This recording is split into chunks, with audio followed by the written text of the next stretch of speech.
7, 6, 5, 4, 3, 2, 1.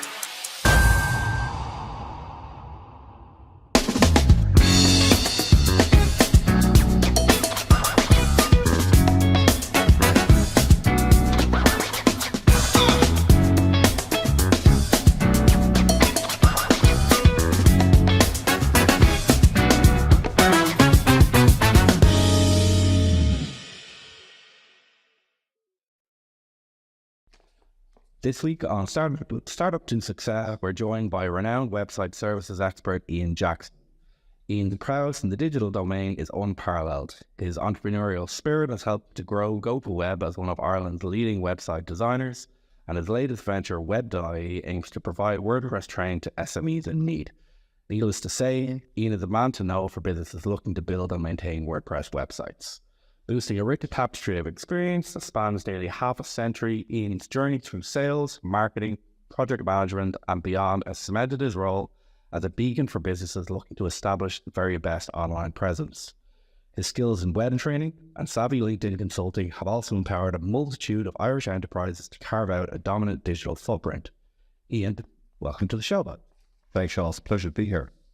Look, thank you for taking the time to come out and do this, for driving out to Blanchardstown to record here. Very, very appreciative about that. So we have a little bit of format here. I have some kind of standardized questions that I try to ask everybody. But equally, we have a little bit of shared interest, shared business that we both kind of manage WordPress and websites. I certainly want to ask you a couple of questions about that, but not to get bogged down in it, that we also focus on what we're here for, to talk about that kind of founder story and the entrepreneurial stuff. Okay. So with that in mind, first question I have for you is, what inspired you to first start our business? Was there a spark that you can remember that kind of inspired you to start it, or how did it all kick off for you? Well, it started in 2000, so I'm 24 years doing what I'm doing. I always had this interest in starting my own business.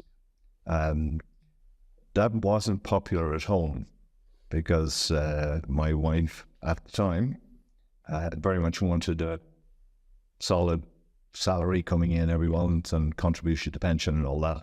But there was just something in me that just wanted to do my own thing. And I wasn't that young when I started the business. And like a number of ventures that I've gone into over the years, I knew nothing about the internet.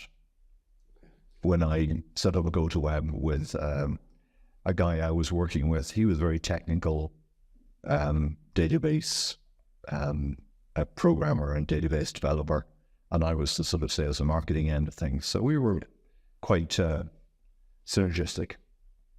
Can you share a pivotal moment kind of from early in your career that you think kind of influenced your path to success now? Well, like I say, when we set it up, we had the dot-com boom.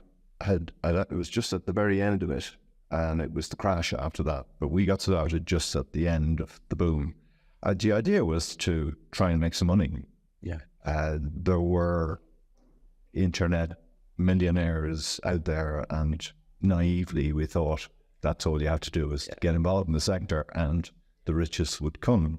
The reality was completely different, in fact. Very hard work, tough to find income streams, and for the first 4 years, neither myself nor my partner could take a salary. First 4 years. Yeah. And there were some periods in the journey to today where that repeated itself, where money was very, very tight. We could afford to employ some people. We couldn't take any salary ourselves.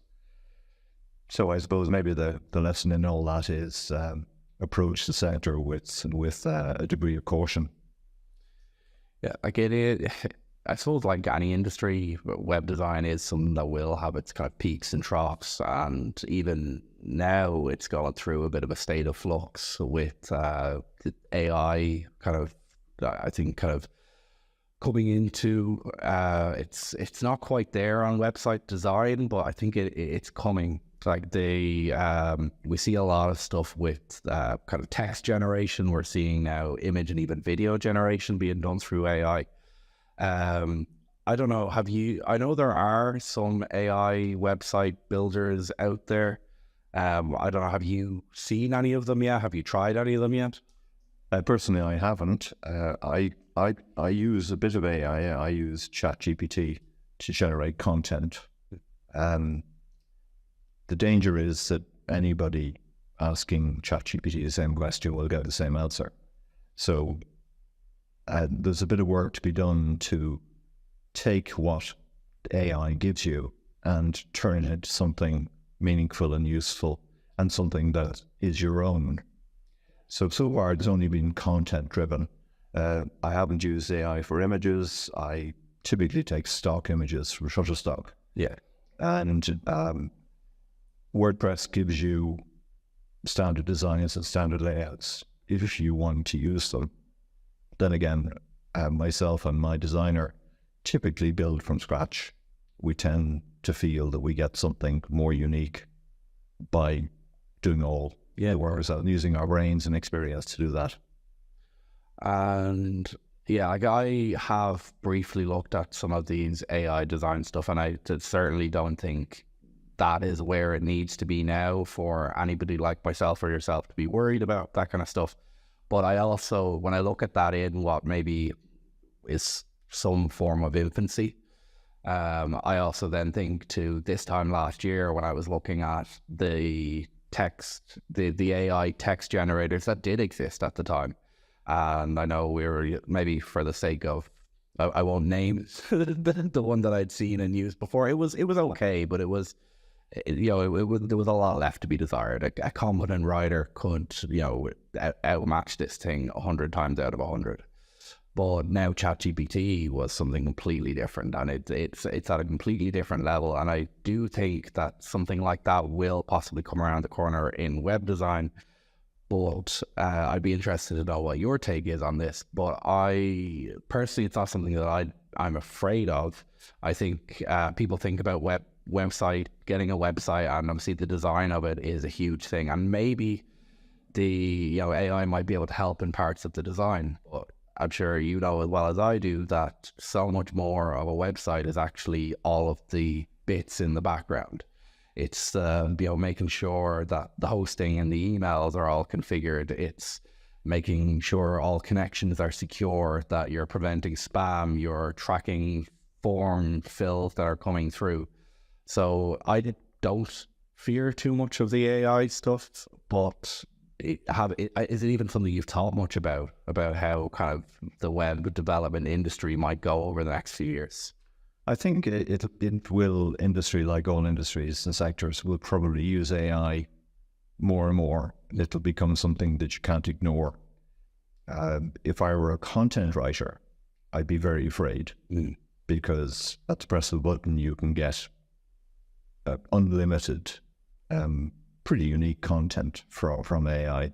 So if I were a PR consultant writing content for things, I would be worried about my job and my future. But I think web design has so many different facets in terms of it's not just design and content, but like you say, it's all the tech stuff behind. Yeah. It's all about trying to influence Google. And Google itself will be wary of AI, but like the teacher in school has to read all of the essays from the pupils, and the ones that are generated using AI will show pretty easily. So AI, I think, is an interesting tool that will help us to actually improve our product.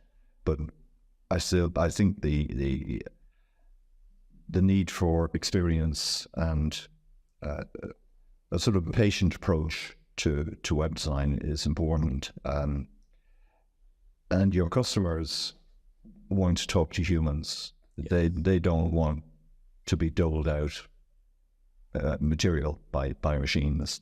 That's one area where I think I'm seeing if I've seen any fight back from clients, or just kind of the general perception around kind of how AI is integrating, that's one area that I always hear the bite back on, of like, I was trying to get onto company X because my broadband wasn't working as it was supposed to, but it took me 20 minutes to get through their AI bot. So they're like, a lot of companies are using these artificial intelligence chatbots, which are, I'm sure, saves them a lot of money, and they're certainly not terrible like they used to be, but they're still, for the most part, they have a pre-programmed list of answers, and odds are your very specific problem isn't going to get solved. So I don't want to get bogged down in that. I do want to ask one little thing, or kind of touch on one thing you mentioned there about, if you were a content writer, that maybe you might be kind of fearful of that. I know, and I think, again, it might come into the web design side of stuff, as maybe AI tools in web design maybe get useful for web designers like myself and yourself. But one thing I am conscious of or fearful of, because obviously running a digital marketing agency where we do content writing and social media and things like that like, if this kind of AI use for content and writing becomes so prolific, it will limit the jobs on the lower end, like your content writers, typically what might be called like a marketing executive or something, kind of the bottom rung of this kind of agency temple. But if there are less people, that you don't need as many of these content writers, the people who just do the social media and write up a blog post and stuff like that, then there's also nobody to ascend in a few years to become a manager, or to become, that account manager or account director stuff. And I think that's going to be a weird one to navigate over the next few years. And I think certain industries, and I think marketing will be one of them, where certain adjustments are going to have to be made to make sure that you still have an ascension path from somebody coming out of college to get to a point where, hopefully they'd run a department or run a company, I think I'm just rambling to myself here. No, sure, it might, but yeah, I think you're right. I think AI is a very powerful platform, and who knows where it's going to go and what it's going to be able to do. But it would be naive to think that everybody's job is at risk as a result of it. I think it's going to make websites, for example, is going to make them more text rich. It's going to make it easier to shovel new content into the website. So it's going to make websites more voluminous, more keyword rich. Yeah. And that means it's going to raise all the boats at the same time for anybody who is adding content to their sites. But I think there's no alternative to experience and being able to use your brain to tune your service and your product to a client's needs. I don't think it's still going to be needed down the road, even with AI. Okay, I'm going to try to bring it back into the kind of the business owner track. And you mentioned already that during your time there were these kind of highs and lows in your business journey. Can you speak to maybe a period that was a bit more difficult, whether it's kind of a period that was more difficult or a particular challenge you met along the way, and ultimately kind of what got you over that hump? Well, to start with, the challenge was we had to build everything from scratch before we could even start trading. Technically, we had to build a 19-inch rack that was about 7 foot tall, stuff it full of servers, and write the software to run on those servers. Yeah. We did things like we hosted domains, we did DNS, we hosted our own wiki internally. We had a development server. We had an email server. We were actually hosting email, something that'd be inconceivable now. You use Gmail or Microsoft Mail or whatever, but we were hosting mail. We also had to write our own content management system. So we had to write our own WordPress. And that was fine, but it sort of lasted about 10 years. Yeah. And then one day we realized that there was a better mail service out there, a lot cheaper. We didn't have the money to invest in that platform, even the manpower to do that. The CMS pretty well broke one day, 10 years into the business. So we had to look around very quickly for an alternative. The natural inclination was to say, oh, never mind, we'll write our own. But we just didn't have the resources to do that.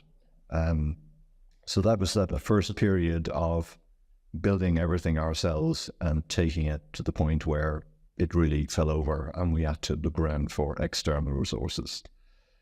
We then moved our servers from a rack inside the building to co-location facility. Yeah. Out in Blanchardstown as happens, and keep our own machines there and update them every 3 years, and eventually just rent server space. And that's the way it is now, that it's inconceivable that you'd run your own servers with all of the hardware and software requirement. You just rent space somewhere. It's that's the way it is now.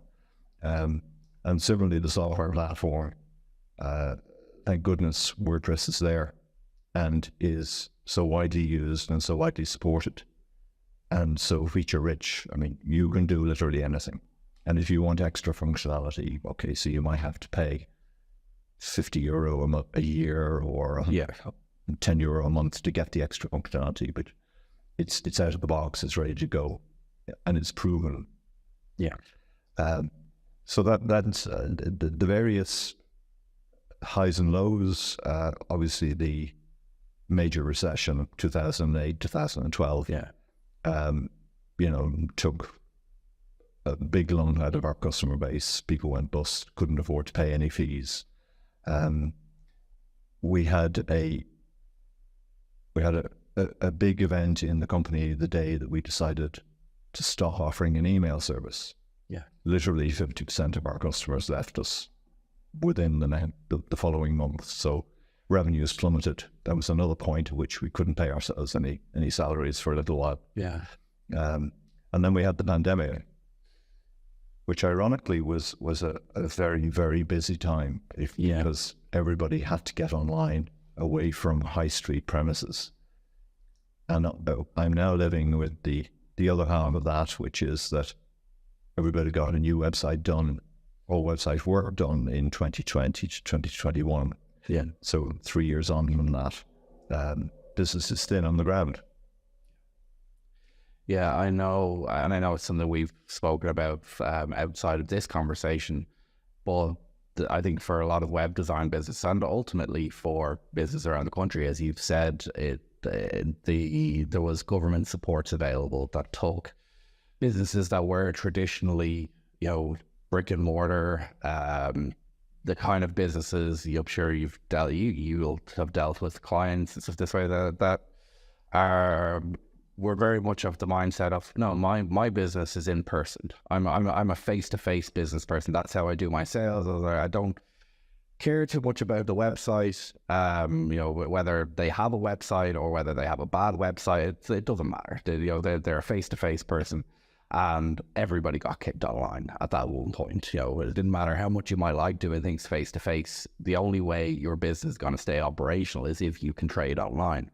And so it was then that trading online voucher that was being offered by the government and the local enterprise offices. For the first year and a half, it was offering 90% of people's website costs up to the maximum of €5,000. It was a massive game changer for SMEs who kind of like that needed to do this massive digital transformation and needed to do it quickly in a lot of senses. And equally, I've spoken to yourself, I've spoken to other web designers about it as well.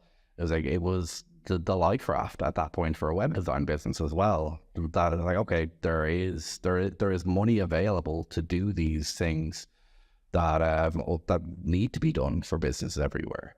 I know I started my own business in 2020, so absolute best time to do it. But I'd always wanted to develop this marketing agency as we are now. But I found myself for those first 2 years being a web designer because that's the work that was available, you know? Yeah. Yeah.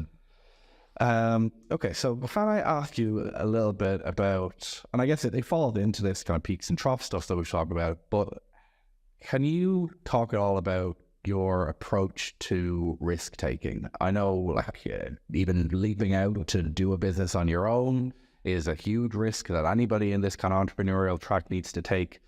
But obviously it comes into decisions all along the way, you know, whether it's deciding to try to hire a new staff member or not, to put this huge amount of effort into maybe a tender document that just can take weeks of work that you may or may not get work for.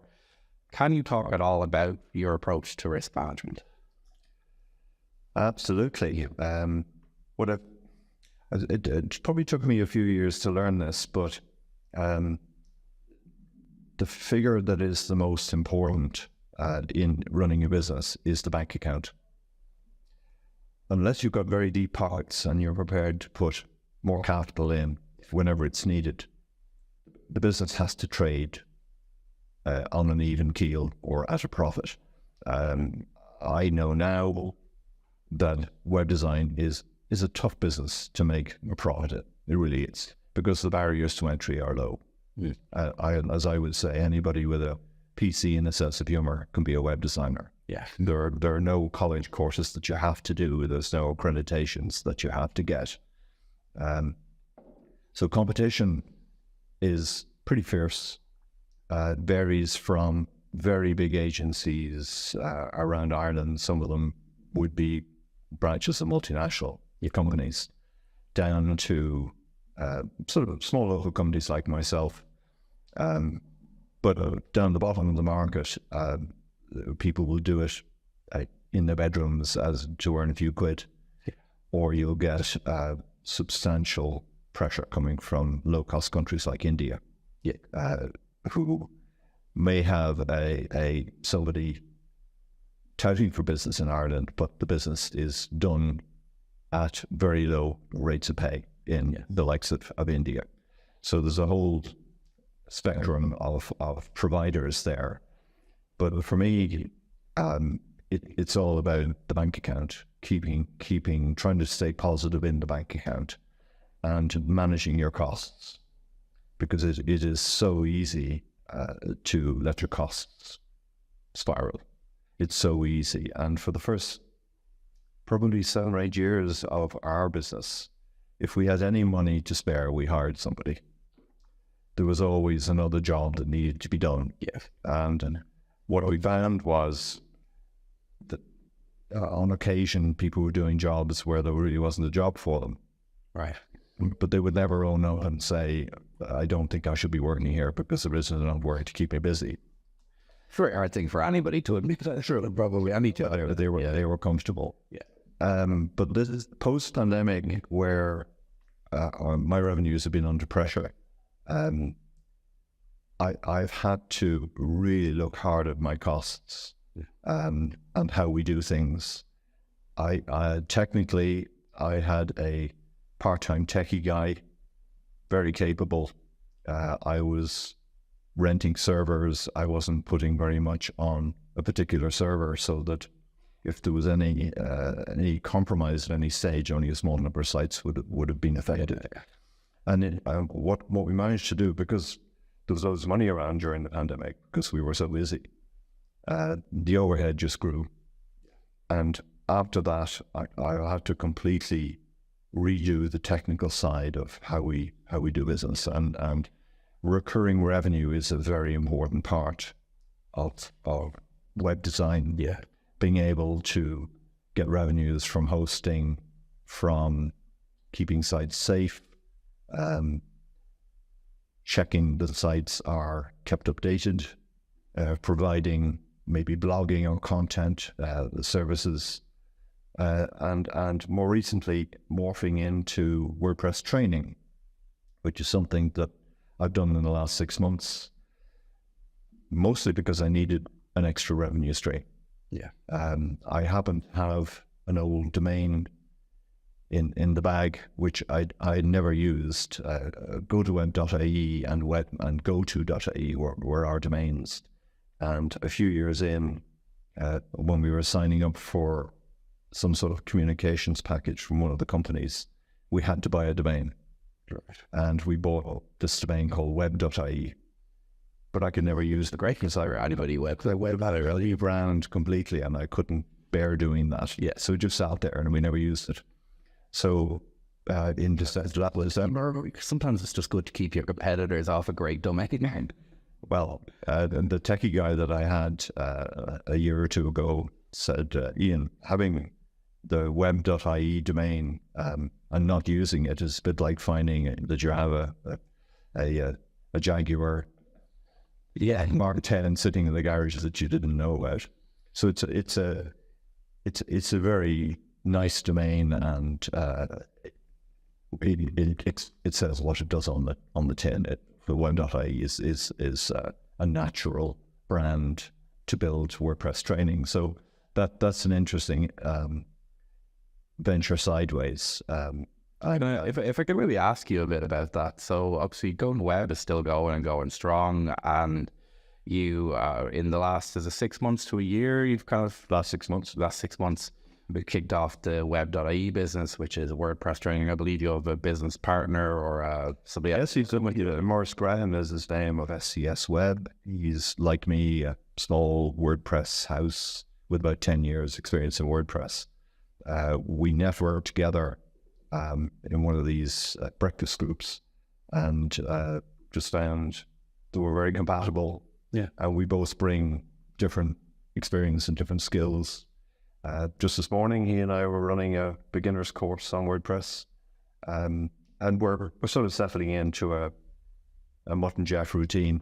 Yeah, and I think we're both enjoying it. And the interesting thing is that it can open up potential revenue sources that you didn't realize that you had, because people coming to training where you're not their web provider, gives them the opportunity to question whether they're getting a good service themselves from somebody else. So it has, and I'm using MailChimp to promote it, which I've never used before.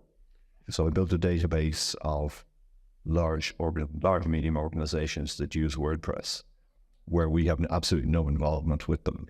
Yeah. And I'm doing more or less a weekly MailChimp to try and get them to embrace our training courses. What it's actually doing is it's really expanding Maurice's and my profile in the whole sector. So you're planting a seed. It could be some time before, or even if anything comes from it. So I, a little bit similarly, in the last kind of 6 months to a year, I haven't launched any kind of training. I haven't even promoted a training arm of the current business or anything, but I was approached by an organization who had been referred by one of my existing website design maintenance customers to give some WordPress training. And since then, I've done a couple of trainings for this organization for WordPress, a little bit of social media. Next week, we're running a intro to public relations thing as well. And for me, I found a couple of benefits to it. One is that now I have Barry, beside us here. But for a long time, I've you run this mostly solo. It can be almost a lonely journey, and I definitely appreciated getting that opportunity, even if it's virtually over Zoom or anything like that. There's something very nice about actually being in a room of people for 2 or 3 hours and actually having open discussion, because, like I said, I wasn't getting a lot of that out of work. But I also found a little bit of what you said, that there's business that's come from that as well. There's been people who were on those training sessions who'd come back and asked for different work, because at least my perception of it and what I've seen so far, I think is right, that the organization itself seems to be quite happy with the work that I'm doing. They referred on a nice client to me that somebody had approached them asking if they knew somebody who could do a little bit of this or a little bit of that. So it's great. Like, have you, before this venture, had you done any teaching before? Had you ever kind of waded into those waters? Inevitably, when you build websites, you get involved with training a proportion of clients, or trying to train a portion of clients.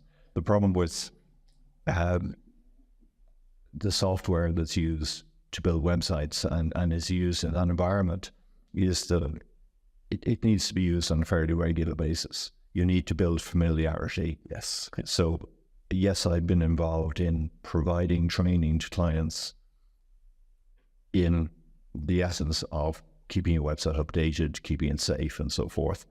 But it doesn't always sink in. You know, clients and they come from all sorts of different sectors. They're very busy trying to be solicitors, accountants, mortgage brokers, flooring companies, charities or whatever. And unless their web presence is absolutely central to their communications and where they really have something on a daily, weekly basis to change on the platform, they would only come to it once a year. Yeah. And it's almost impossible to retain the skills if you only touch something once a year. And I know something I see a little bit of, or what I look at when I kind of approach my own business as well is, you know, if somebody comes to me, one of the first things they're usually asking for is social media. You know, they come to a digital marketing, they're like, oh, our social media needs to be done. And when it comes to like maybe just the AI stuff we were talking about earlier, or like whether it's that WordPress is getting more user friendly, and like, should a professional web designer be afraid that becoming more friendly to the end user? I would look back at that social media piece and I think like anybody can do their social media, but everybody's asking. It's the first question I get asked 90% of the time when we start talking about the digital marketing stuff. And there's a lot to be said for, sometimes it's not about their capabilities to do it. It's about your client, like you said, wanting to be a good solicitor and not wanting to worry about digital marketing or web design or anything like that. So I'm not too worried about some of these aspects that are making the transition from novice to expert a little easier, because I think ultimately there are always going to be people who want to focus on what they're good at and let somebody who's better at the job do their web design or digital marketing. So so we are part of a networking group together. We're in a group called North Dublin Business Network, a great group of about 20 local business owners. We meet up online every 2 weeks and then in person every 2 weeks. Can I ask you, and I guess particularly there's plenty of kind of entrepreneurs and founders and stuff like that I've spoken to that have been down the networking route. And either, you know, sometimes there's a little bit of mixed reaction. Some people absolutely love it. They find it fundamental. Some people maybe give it a go. It wasn't quite for them. But there's also lots of people who've just never gone that route. Can you speak at all to kind of how important you find networking to your business? And I guess from both a revenue driving perspective, but also is it, I guess I've spoken to a lot of founders who just find it helpful for support, you know, a group of other people who are also in their boat, who have a business that is on their shoulders, and there's a community of people to talk to. So yeah, can I ask you about networking, what your kind of approach to it is, and do you think it is either very important and or necessary for a business owner? Yeah, like I say, we started the business in 2000. After about a year or 18 months of traipsing around the country, my accountant said to me, we were talking about getting a new business, and he said, oh, well, you should join B&I. Now, there used to be a shipping company called B&I, and I thought he was referring to that. What he was referring to was something called Business Network International, which was the only bit of networking capable, business networking in town, apart from chambers of commerce. There was really nothing else. Yeah. There were 8 B&I chapters, and I managed to get into the biggest one after about a year of trying a couple of others, I got into one called the BNI Airport chapter, which was Turned into the chapter I became a member of, BNI Premier. Yeah. absolutely. But at the time, it was 40 to 50 individual businesses, one person per profession. Yeah. And when I got invited in because their web designer was a very techie guy, but no good at sales. Yeah. So he could build a website, but they weren't terribly effective. And because he wasn't making a lot of revenue out of it, he started a carpet cleaning business. Okay. And eventually the chapter membership committee said, you're either a web designer or a carpet cleaner. You have to make up your mind. So he said, well, look, there's more money in carpet cleaning. So the web design slot became available. So I got the gig. And if you've ever done these business networking groups, you'll know that 40 to 50 people is an exceptionally large number. Yeah. And because the web designer hadn't been particularly effective, there was a lot of potential in the room. They'd felt loyal to him in that they weren't going to go to anybody else. Yeah. But they weren't loyal enough to give him the business either. Yeah. So for the next 10 years, about 60% of all the business that we took on, and we were employing 8 people. So a huge amount of business came online shops and database-driven applications and so forth. And so that's the way I learned that web design is really a referral business. If you were looking for a website, if you were running a normal business, a legal business, an accounting business or whatever, if you needed a web designer, in those days, typically you asked a friend. Yeah. Or you asked the audience, or you phone a friend. And so it was basically, if you'd done a good job for somebody, and they would then have the opportunity and I made the potential to refer you on. I guess it comes back as well to that thing of people buy from people.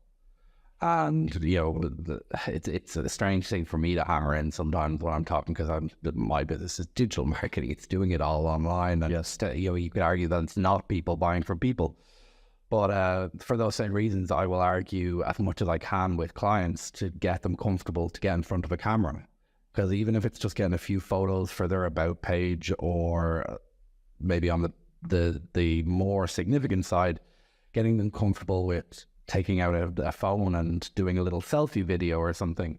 And people buy from people. Like, if you can show that you're a genuine, authentic person at the other end of a phone or a website or whatever it might be, and I think that ties into that networking element, where, like you said, in BNI, there's a little element of exclusivity where you try to, if you have a website that needs done, you should be really going to the website designer who's in your chapter, kind of thing. But, but as you said, there was that web designer before you who might have locked in some kind of exclusivity, but he wasn't getting the business out of it, because ultimately, as you said, he wasn't a good salesperson. He wasn't doing that people on people kind of interaction. But what you said earlier there of these groups being more than just sources of business, there's a lot of experience and capability in the room in all sorts of different sectors. So you can tap into that. That can be very useful in getting effectively free advice from people who've done it before. But also it's these meetings are quite often weekly or fortnightly. So you see people on a regular basis, you build up relationships, you get to know them on a personal level. So in a way, it can be a substitute for working in a large company. And it becomes an important part of keeping your sanity in the mad world of trying to run your own small business. Okay, so if there are perhaps people who are relatively new into starting their business journey, maybe watching this series, if you could pinpoint down one bit of advice to somebody starting along this path, what might it be? I think when you start a business, it's important to sit down, write your business plan, and try and map out where you think it's going to go. But my experience is that it never goes where you think it's going to go. It never goes at the speed you think it's going to go. So I think the bottom line is that it's going to take, you need to know it's going to take longer than you think it's going to.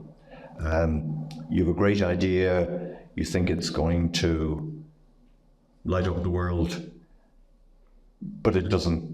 No, it doesn't mean it's not going to succeed, but it takes longer. The revenue is a lot slower than you think it's going to. And you need, I'm not saying you need deep pockets, but you do need to make sure that you have some reserves. Okay, so I have 2 more questions for Ian, and we're going to wrap up for the day. So looking forward now, obviously there might be some things that you're not ready to talk about at the moment, but is there anything for either the future of Ian Jackson, for the future of Go2Web or Web.ie that you have in the pipeline that you'd like to talk about? Well, if you'd asked me a year ago about WordPress training and Web.ie, I'd have stared at you blankly, not understanding what you were talking about. So that was, I suppose, just a bit of lateral thinking, and it didn't take a lot of money. It just took a bit of graphic design and a little bit of thinking about where the target market might be. And I suppose after 24 years, I probably made slightly better decisions than I did at the beginning of the whole journey. So there was a lot less that I had to invest, and I was much more sure about the target market and how the revenues would go, and it hasn't disappointed. It could morph into something a lot bigger. Yeah. You know, you and I could run courses that were a mixture of WordPress and digital marketing, for example, and that could be WordPress and content writing. I think there are lots of opportunities that could come up. Yeah. I'd like to keep Go2Web going for a few more years yet. I have director's loan in there that I can only release if I trade my way out of the situation and generate cash. So I'm definitely in it for the next 5 years to try and return those revenues to my bank account. But even at my age, I'm enjoying what I'm doing, and that's the key thing. Is I think you really do need to enjoy what you're doing, and I think in a way I'm a sort of a natural trainer. I do some work with refugees teaching English, and that's very rewarding. And I think giving WordPress owners a bit of skill and competence in the area of management of their sites is actually very rewarding as well. They won't put me out of business. They'll always be solicitors or conveyor experts or flooring companies, but I can give them a bit of capability in the area, which and who knows where they might go with that. So there's, I like knowing certain things about how my car runs and like to be able to do little fixes to it myself. But ultimately, if the engine goes, I'm going to a mechanic. Absolutely. Okay, so for our final question, something that I've kind of taken from my youth background, but what I want to ask you is from the last year, so March 2023 to March 2024, can I ask you for a high and a low moment of the last year? I'm also going to ask you for the low first, because it's nice to end on a high. Yeah, a low for me is when I lose a customer. I absolutely hate losing a customer, unless they're a pain in the neck, and I've been trying to get rid of them for a while. But to work hard and think you're doing a good job, and suddenly one day you find that they have another provider. They didn't even tell you. That's momentarily depressing, because you do inevitably, if you love your business, you work hard, you love your customers, and you do your best for them. And for them to just sort of not get it and not understand how much you're emotionally involved is a big disappointment. The high for me has been the potential within WordPress training. I thought it would be quite good. It's turned out to be even better than that. Now I'm only doing it since February, so really I'm only 2 months into it now, although it took a couple of months to set up. I think that is going to be something a lot bigger. Great thing to head. Thank you very much, Ian, for coming along, for doing the Startup to Success series. I very much appreciate the time you've given. I really enjoyed the chat. I'm sure people watching will have enjoyed it too. So thank you again, Ian Jackson. Thanks very much, Sean. It's been a pleasure.